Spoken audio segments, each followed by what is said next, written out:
How you doing, everyone? Welcome back. If you've seen all my videos, you've met Elliot before, and this is his thing. He goes always up to the shoulder, and he's probably going to jump off. Watch this here in a second. I'll guarantee that's what he's going to do. Yep, and oh, there he goes. Yep, that's what he does. He always climbs up on the shoulder and jumps off. I don't know why. As you can see, I'm covered in cat hair, and I blame him. But that's not actually what the topic of discussion was today. In fact, I've a lot of my content has been political in nature, which really was never the intent of this channel. I mean, it was, but it wasn't. You know what I mean? And it's like, yeah, that's one of several things that I was going to discuss. Political opinions and topics and issues, but there's more to it than that. I mean, this is not intended to be a purely political channel, hence the name of the channel being In My Head, because I just wanted to discuss whatever happened to be in my head, and I ran across something on social media today, and I don't have it verbatim what it said, but it was something to the effect of, you shouldn't talk about your mental health. And the response was, why? Because it might help me? Because it might help someone else? Because it might help end the stigma around it? Because it might cause somebody to go seek the help that they need? Something to that effect. I know I don't have the words quite right, but that was the gist of what the post was. And that got me thinking, you know what? You're absolutely right. Now, in my case, I don't have what I would consider to be a mental illness. It's more of a mental injury in my case. And I'm going to be open with you on this. Why? For the reasons that I just explained. For the reasons that whoever came up with that post on social media laid out.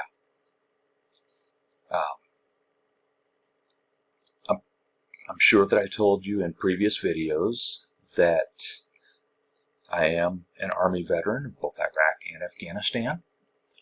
And,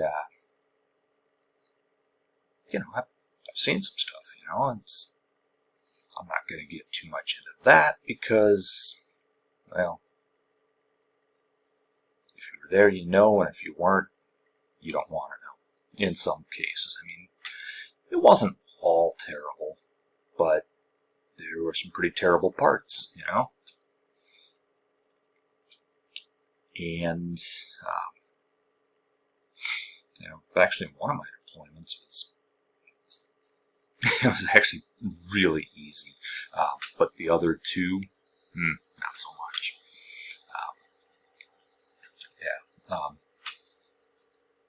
But, that causes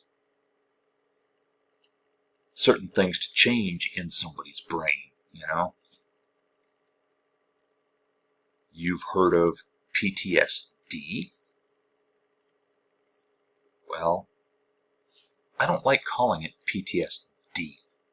And the reason is post-traumatic stress disorder? No. Reacting that way, having your brain react the way it does, that's the way your brain is supposed to react to traumatic and stressful situations like that. That's why I refer to it as PTS, post-traumatic stress. That's it. I don't add the disorder because the way I see it, a real disorder would be if your mind isn't affected, if there isn't some kind of an impact on your brain from a traumatic and stressful event, whether it be combat or prolonged child abuse or sexual assault or, any number of things. There are a number of things that can cause it, which, several years ago there was a big thing about, veterans were trying to own it as if it's our thing, so what the hell do you know about it? And admittedly, yeah, I was one of those.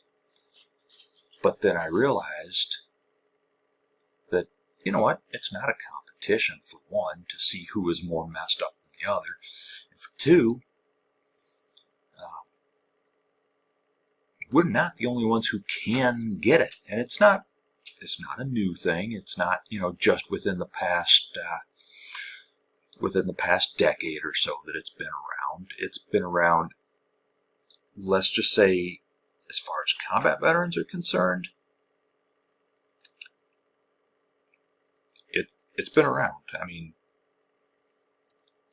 they had it in Vietnam, they had it in Korea, they had it in World War II, World War I, Civil War, all the way back to ancient Roman times, that is documented.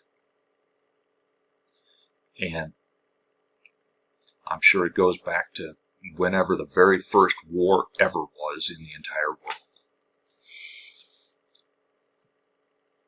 And it's gone through different names. It's been referred to as soldier's heart. It's been referred to as battle fatigue, combat stress.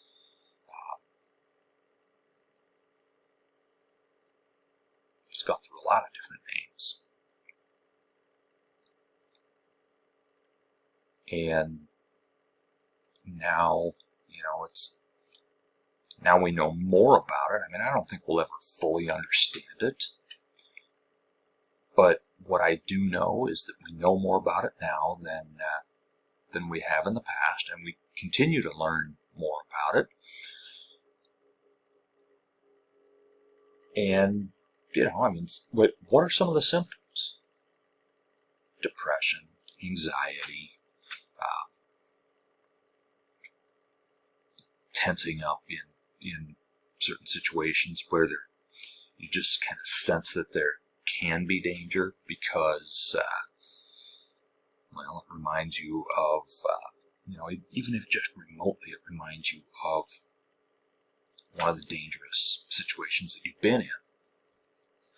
And again, this can happen not only with combat veterans, but take for example a woman who's been sexually assaulted. Let's go ahead and put her into let's say she's in a room that looks very similar to the room where it happened. That can trigger some things, I'm sure.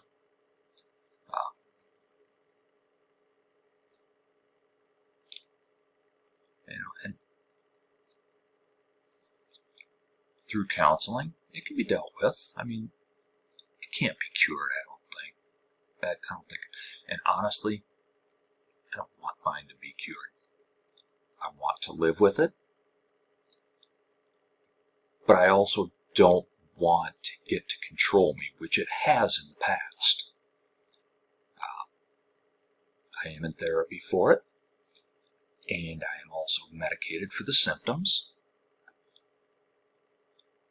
And I'm not ashamed to throw this out there literally to the world. Anybody can find this video. And really, I hope this gets seen by a lot of people. Because mental health is an important thing. You need to take care of what's going on inside of your head. And by the way, this is a subject that I'm going to be bringing up again. Maybe not specific. Well, I will bring up specifically my situation again in the future. But I want to get more into some other things as it pertains to this. Basically, the point right now is to kind of give you kind of a look into my head, and where I'm coming from. I mean, sometimes I'll go off on a tangent. You've seen me do that in previous videos, and that's part of it.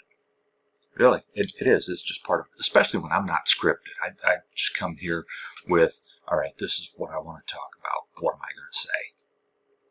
Well, I don't even know what I'm going to say until it gets said, really.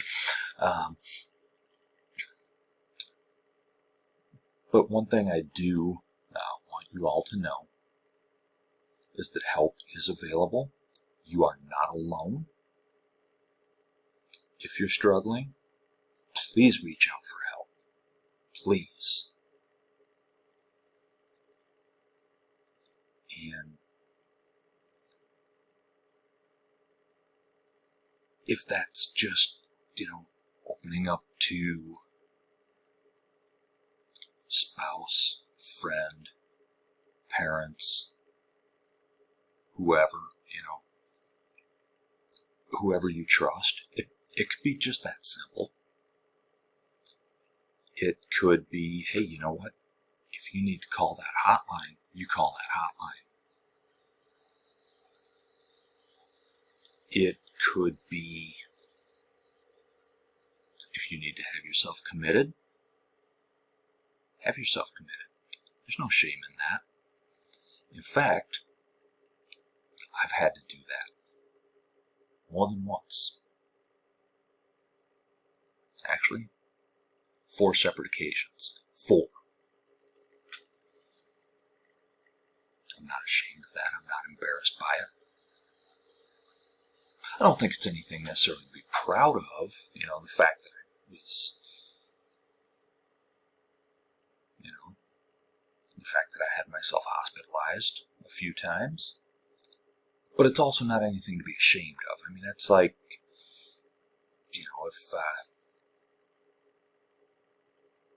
if you have some kind of a disease or some kind of an injury that requires you to go to the hospital, you're going to do it, right?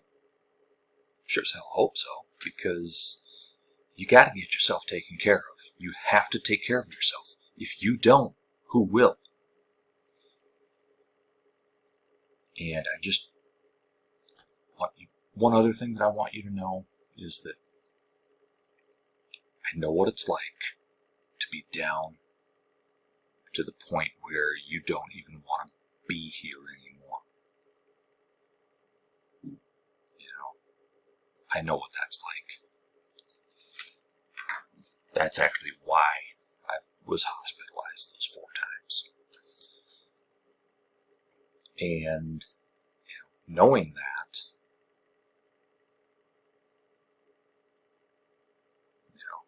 knowing what it's like to be down to that point,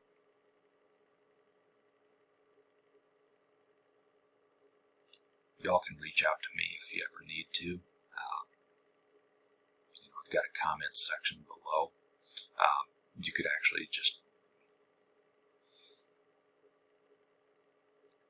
and you don't even have to